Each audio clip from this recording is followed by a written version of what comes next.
కార్మికులు బాగుపడాలని చెప్పి ఆనాడు కూడా త్యాగం చేసిండు. 40-45 రోజుల సమ్మె తర్వాత ఆనాడు ప్రభుత్వం దిగొచ్చి ఆనాడు కొన్ని డిమాండ్లు పరిష్కరిస్తా అని చెప్పిండు. దాంట్లో అతి ముఖ్యమైనటువంటి డిమాండు ఆర్టీసీ కార్మికులు ప్రభుత్వ ఉద్యోగులుగా పరిగణిస్తామని చెప్పి వాళ్ళు చేసిండు.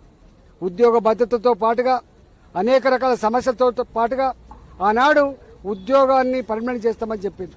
ఈనాటికి కూడా ఆనాడు ఏ కాంగ్రెస్ పార్టీ అయితే సపోర్ట్ చేసిందో ఆ ప్రభుత్వం వచ్చిన తర్వాత ఇన్ని రోజులైనా కూడా మాకు అపాయింటెడ్ డేట్ ఇవ్వలేకపోతున్నానని చెప్పి ఇవాళ మళ్ళీ సమ్మెకు దిగిండు. 2 PRCలు పెండింగ్లో ఉన్నాయి. తెలంగాణ వచ్చినాడు నా ఆర్టీసీ కార్మికుల సంఖ్య 58,000 అయితే ఇవాళ 37,000 పరిమితం అయిపోయింది. ఆర్టీసీలో ప్రైవేటు కాంట్రాక్టర్లకు బస్సులు ఇస్తా ఉన్నారు. ఇవాళ ఆర్టీసీలో పొల్యూషన్ ఫ్రీ బస్సులు అని చెప్పి ఎలక్ట్రికల్ బస్సులకు సబ్సిడీ వస్తే ఆ సబ్సిడీ ప్రైవేటు వ్యక్తులకు ఇచ్చి ఆ బస్సు రూట్లన్నీ కూడా వాళ్ళకి అప్పచెప్పే ప్రయత్నం చేస్తున్నారు. ఒక్కొక్క కిలోమీటర్కి 58 రూపాయలు చొప్పున ఇవ్వడానికి ప్రయత్నం చేస్తుంటే ఆర్టీసీని బొందబెట్టాలి, ఆర్టీసీ కార్మికుల బతుకులు బుగ్గిపాల్చేటువంటి నీచమైన కుట్రలో భాగంగానే ఇది జరుగుతూ ఉంది. కాబట్టే ఇప్పుడే 20,000 మంది కార్మికులు తగ్గిపోయినారు. ఇంకో 5 ఏళ్లకో 10 ఏళ్లకో ఆర్టీసీ పర్మనెంట్ కండక్టర్ ఉన్నాడు, ఆర్టీసీ పర్మనెంట్ డ్రైవర్ ఉన్నాడు, ఆర్టీసీ డిపోలలో మెకానికులు పర్మనెంట్ ఉండే ఆస్కారం లేదు. ఒక్క మాటలో చెప్పాలంటే ఇచ్చినట్టే ఇచ్చి ఒక చేత్తో ఆశ చూపి మీరు పర్మనెంట్ ఉద్యోగులకు గుర్తిస్తామని చెప్పి ప్రభుత్వ ఉద్యోగులుగా మీరు ఉంటారని చెప్పి వాళ్ళకు భ్రమలో పెట్టి చివరికి ఉద్యోగాలు తీసేసే పరిస్థితి ఆర్టీసీ సంస్థనే నిండా ముంచే ప్రయత్నం జరుగుతుందని చెప్పి మళ్ళీ ఈనాడు మా కార్మికులు సమ్మె నోటీస్ ఇచ్చింది. అయ్యా, ఇచ్చిన మాట ప్రకారంగా మమ్మల్ని ప్రభుత్వ ఉద్యోగులుగా అపాయింట్ చేయండి, మాకు 2 PRCలు రావాలి, అవి ఇవ్వండి. మా ఆర్టీసీలో ఈ ప్రైవేటు కాంట్రాక్టర్లు కట్టబెట్టే పద్ధతి బంద్ చేయండి.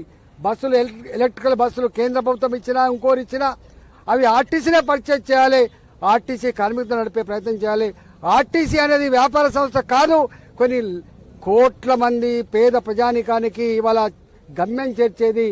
కోట్ల మంది పాలమ్ముకునే వాళ్లకు, కాలేజీలలో స్కూళ్ళలో చదువుకునే వాళ్లకు, కూరగాయలు అమ్ముకునే వాళ్లకు, పేదవాళ్లకు దిక్కే ఆర్టీసీ. ఆర్టీసీని ఒక వ్యాపార సంస్థగా చూడకండి. మీరు ఇన్ని లక్షల కోట్ల రూపాయలు ఖర్చు పెడతా ఉన్నారు. 2,000 కోట్లు 3,000 కోట్లు సంవత్సరానికి ఆర్టీసీ సపోర్ట్ చేస్తే పేదలకు సాయం చేస్తా అని చెప్పి ఇవాళ వాళ్ళు నడుపుతా ఉంటే ఇవాళ ప్రభుత్వం నిమ్మకు నీరెత్తినట్టుగా వాళ్ళకు ఆర్టీసీ కార్మికుల గురించి పట్టించుకునేటువంటి తీరిక లేదు. వాళ్ళకి ఇతర అనగాన వర్గాల గురించి పట్టించుకునే తీరిక లేదు. వాళ్ళు పదవులు కాపాడుకోవాలి, భూములు అమ్ముకోవాలి, భూముల దందాలు చేసుకోవాలి, 1,000 కోట్ల రూపాయలు సంపాదించుకోవాలి. ఇది వాళ్ళ ఎజెండా ఉంది. కాబట్టి ఇవాళ నిన్న ఈ క్రమంలో మరొకడు అమరుడైండు. ఆనాడు శ్రీనివాసరెడ్డి వారితో పాటుగా అనేక మంది ఎట్లా అమరులైందో 38 మంది కార్మికులు ఇవాళ మళ్ళీ శంకర్ గౌడ్తో మొదలైంది. శంకర్ గౌడ్ పెట్రోల్ మంటల్లో తగలబడుతూ ఆయన నిన్న విజువల్లో చూస్తే ఎక్కడ కూడా జంకకుండా వణుకు లేకుండా ఆయన గంభీరంగా చూస్తే దుఃఖం వస్తూ ఉంటుంది. ఇప్పుడు మళ్ళీ ఒక కార్మికుడు కూడా సూసైడ్ అటెంప్ట్ చేసినట్టు తెలుస్తా ఉంది. ఈ సావులు వృధా పోవు. ఆనాటి ఆర్టీసీ కార్మికుల సావులే కేసీఆర్ని బొందబెట్టినాయి.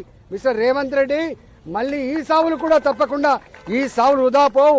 వీళ్ళకు 4 కోట్ల తెలంగాణ ప్రజల అండ ఉంటుంది. ప్రతి నిత్యం పేదవాళ్ళ ఆశీర్వాదం ఉంటుంది.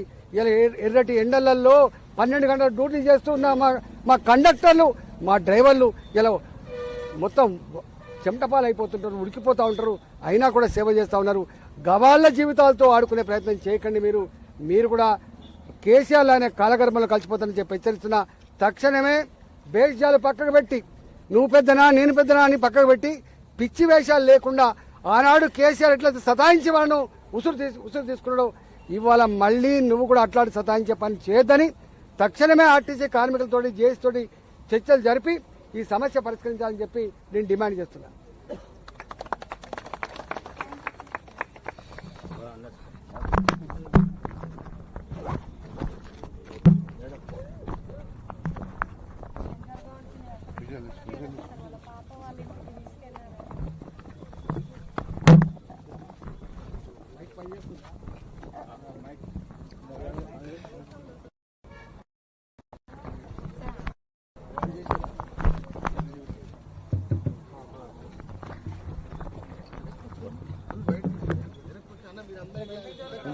ఫ్రీ ఉంటుంది.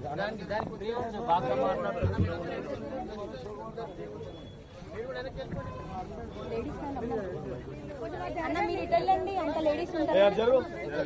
కొంచెం జరగండి.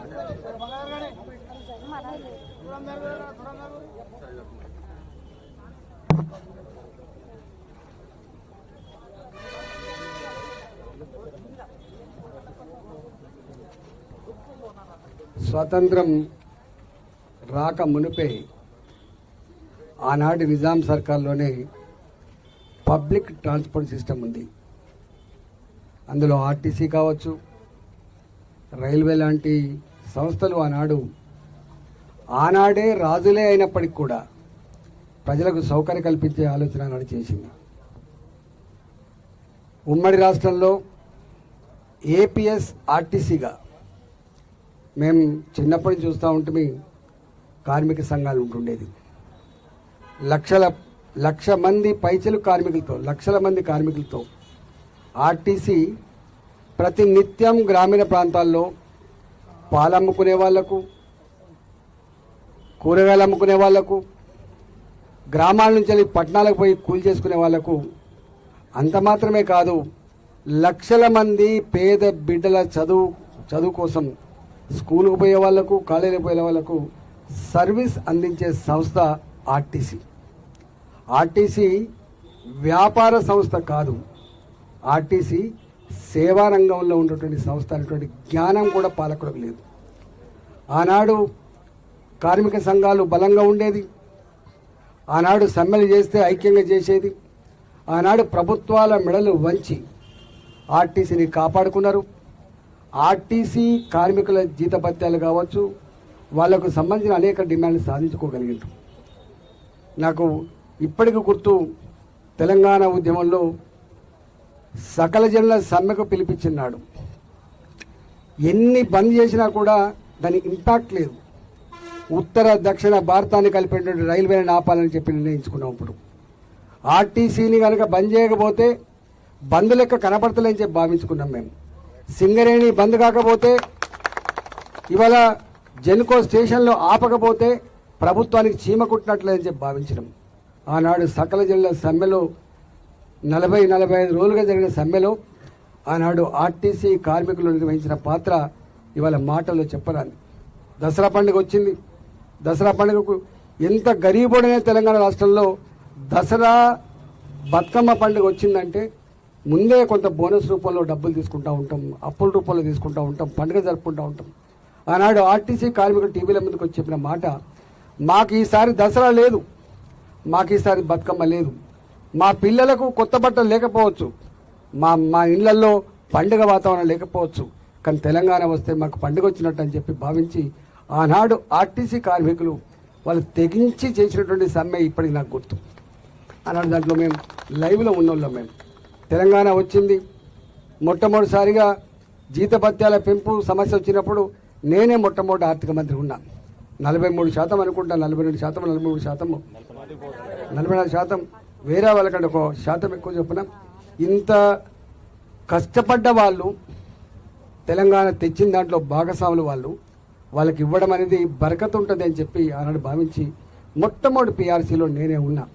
ఆనాడు ఇదే కార్మిక సంఘ నాయకులు తీసుకొని 44% ఇవ్వగలేడు. ఆ తదుపరి మళ్ళీ కొన్ని డిమాండ్ల మీద సమ్మె చేసిండ్రు. అప్పుడు మొదలైంది. అంటే కేసీఆర్కి సమ్మెలు చేసేటోళ్ళంటే ఇష్టం ఉండదు, గరీబోళ్ళంటే ఇష్టం ఉండదు. ఎవరైనా ఆయనను భయపెట్టించినట్టు మాట్లాడితే నన్ను భయపెడతారనేటువంటి ఒక అహంకారం ఉంటుంది. కాబట్టి ఆనాడు మళ్ళీ చారిత్రాత్మకమైన సమ్మె జరిగింది. ఆ సమ్మె సందర్భంగా మేము మంత్రులుగా ఉన్నప్పటికీ కూడా మాకు తెలుసు అంతరంగంలో ఏం జరుగుతుందో. కానీ మేము మాత్రం మానసికంగా ఆర్టీసీ కార్మికులతో చెలగాట మాడద్దనేటువంటి దాంతో మేము కూడా ఉంటుంది. స్వయంగా ముఖ్యమంత్రి గారే ఒకసారి కాదు, 2 సార్లు కాదు, అనేక సార్లు ప్రెస్ మీట్ పెట్టండి. మీరు కనుక సమ్మె విరమించకపోతే మీ బతుకులు ఆగం, మిమ్మల్ని బ్రహ్మదేవుడు కూడా కాపాడలేడు.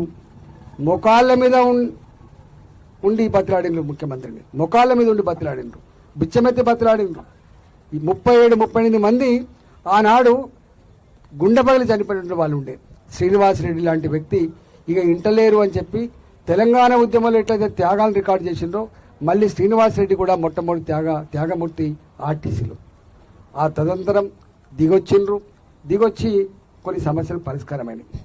కానీ ఇవాళకి కూడా రికగ్నైజ్డ్ యూనియన్లు ఉండద్దని చెప్తున్నారు. కార్మికుల హక్కుల కోసం, వాళ్ళ సమస్యల కోసం సంఘాలు లేకపోతే ఎట్లా కొట్లాడతారు? ఇవాళ కష్టపడ్డోళ్లకు, భంగపడ్డోళ్లకు, బాధితులకు మాత్రమే సంఘాలు ఉంటాయి తప్ప అన్ని రకాల సుఖవంతమైనటువంటి వాళ్ళకి సంఘాలు ఉండే ఆస్కారం లేదు. కార్మికులకు సమ్మె చేసేటువంటి కనీస హక్కును రద్దు చేసేటువంటి నీచమైన ప్రయత్నం చేసిండ్రు. సంఘాలు రద్దు చేసిండ్రు, సమ్మె చేసేటువంటి దాన్ని రద్దు చేసిండ్రు. ఇవాళ ఈ ప్రభుత్వం ఏమడుగుతున్నాం మనం? గత ప్రభుత్వంలో ఏ నిర్ణయం అయితే తీసుకున్నారో, వాస్తవంగా కేసీఆర్ కంటే ముందే 2009లో అనుకుంటా ఆనాటి ప్రభుత్వ సమైక్య రాష్ట్రంలోనే ఆర్టీసీ కార్మికులని ప్రభుత్వ ఉద్యోగం గుర్తించాలని ప్రతిపాదన వచ్చింది. కానీ ఆనాడు కాలే. ఆ తదనంతరం ఈయన తెచ్చిండు, ఇప్పటికి కాలే. వాళ్ళు అడుగుతున్నారు ఏంటి? రెండు డిమాండ్ అడుగుతున్నారు. ఒకటి, ప్రైవేటు వ్యక్తుల చేతుల్లో ఆర్టీసీని పెట్టకండి, ఆర్టీసీని సర్వీస్ సెక్టర్గా చూడండి. మీరు పెడుతున్న లక్షల కోట్ల రూపాయలు ఏవైతే ఉందో, ఇలా లక్షల కోట్ల రూపాయల విలువైన భూములది ఏవైతుందో దాని గురించి మేము మాట్లాడతలేం.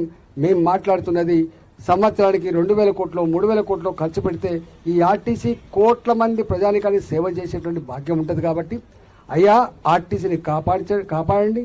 ప్రైవేట్ కాంట్రాక్టర్కు రూట్లు ఇవ్వకండి, ప్రైవేట్ కాంట్రాక్టర్లకి ఎలక్ట్రికల్ బస్సులు ఇవ్వకండి, వాళ్ళను పెట్టి మా పొట్ట కొట్టకండి, ప్రజలకు ఇబ్బంది కలిగించకండి అని చెప్తున్నారు.